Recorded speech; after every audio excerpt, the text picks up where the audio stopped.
My name's Paul. I'm 20 years old, and I guess this is my story. I remember really distinctly. There was a moment I was playing basketball outside my house, and I remember I was probably about 13 years old, and I remember being really upset, generally down. I couldn't get happy about anything.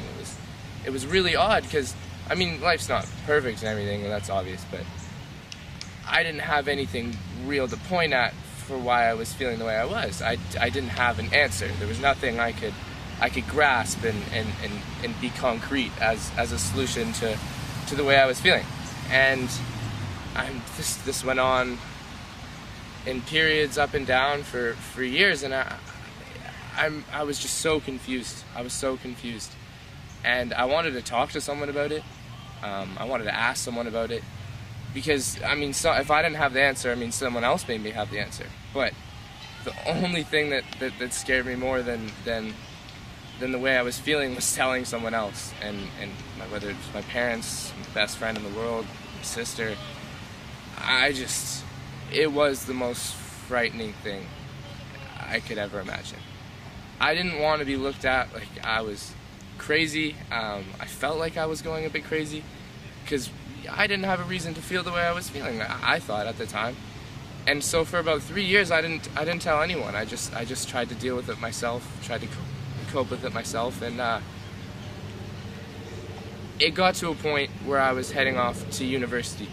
And I remember my parents asking me, "Are you ready to do this?" And I was really ready. I was going to McGill. I was excited, you know, a whole other chapter of my life. But I was scared because I was still having these feelings. I was still really down, and I didn't want to be out across the country by myself. And so I finally decided I had to tell someone.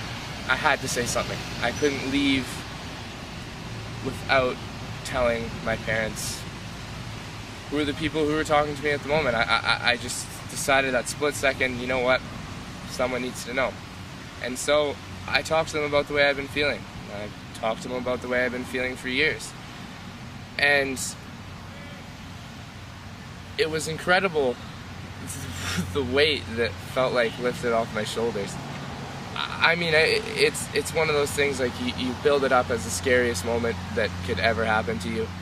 And once I said it out loud, it's a feeling that I can't even describe. It was like a monkey off my back. It was ridiculous.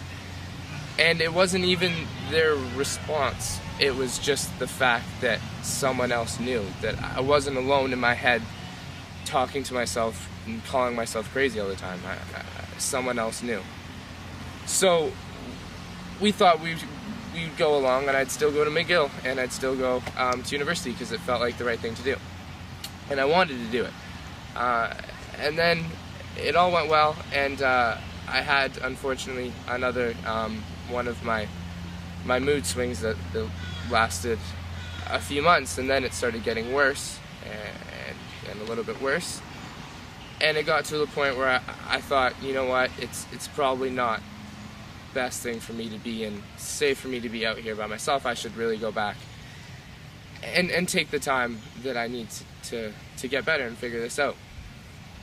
But as soon as I thought that, and as soon as I decided that and knew that was the right decision, I thought, oh my God, I have to explain to all my friends why I'm coming back in the middle of the school year. Because what am I going to make up an injury or make up some sort of lie? I mean, they're my best friends. I don't want to lie to them, but even a year after I did it the first time, it still was the scariest thing I could possibly think of. And all my friends were going to think I'm crazy and never talk to me again, because I didn't think, how could they understand this? You know, this is my personal thing. They can't understand what's going on in my head. They're just going to look at me like I'm a crazy person. And so I went back. I sat down with a bunch of them and just my closest friends, and I was honest with them. I told them exactly what was going on, what I've been dealing with, and told them, you know what, I'm the same person you've known for years, and this has been going on. I don't want you to look at me any differently. And none of them did. None of them did. And I felt great about it, but then something more amazing happened afterwards.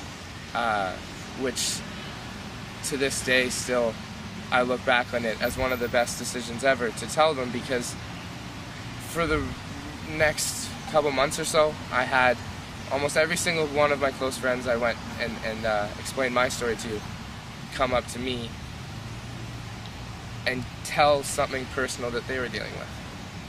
And it didn't have to be anything related to what I was dealing with or something from A to Z, but it didn't matter. It was the fact that I opened the door for them by saying something, by telling them my story and deciding that I needed to share, opened up the door for them to tell me their side. And I still believe that none of them told each other, and I was the only one who knew, because I was the first person to put my foot out there and tell my story.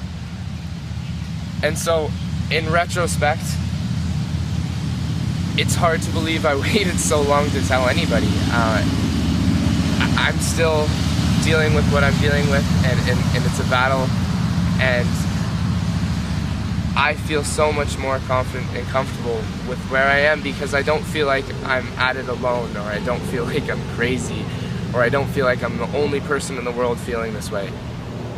I know that there's people there that listen and care, and it doesn't matter who it is, an aunt, uncle, friend, brother, sister, anybody, telling anybody, it just makes you feel like you're not at it alone, and that is so big. It's so big for just your own self. And to think a year ago that I would be telling my story to a camera, I mean, just goes to show how far it's come, and it's advice that I will stand by and tell to anyone who's going through anything. I think it's the most important thing in the world. And now I'm back at McGill, happily. I'm halfway through my undergraduate degree in psychology and philosophy, and I plan on going to law school back in Vancouver afterwards.